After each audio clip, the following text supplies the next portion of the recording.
বিএনপির জ্যেষ্ঠ যুগ্ম মহাসচিব রুহুল কবির রিজভী বলেছেন, আমরা ছোট বড় সব দেশের স্বাধীনতার মর্যাদা দেই, একই সঙ্গে আমরা আমাদের স্বাধীনতা রক্ষায় অঙ্গীকারবদ্ধ। কিন্তু ভারতের শাসক গোষ্ঠী যদি মনে করেন বাংলাদেশ, নেপাল, ভুটান ও অন্যান্য দেশ কবজা করে নেবেন, তাহলে আপনারা বোকার স্বর্গে বাস করছেন।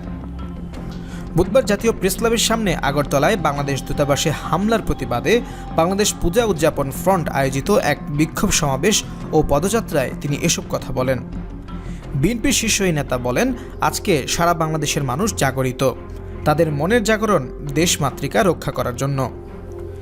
এই মাতৃকায় যাদের জন্ম, হিন্দু মুসলমান, তারা এই মাটিরই সন্তান। এখানে আমাদের সবার জন্ম। তারা এই দেশকে অন্যের গোলামির কাছে বিক্রি করবে কেন?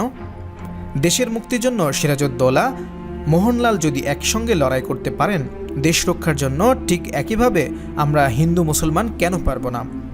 আমরাও একসঙ্গে লড়াই করব, দিল্লির দাসত্বকে খান খান করে দেব।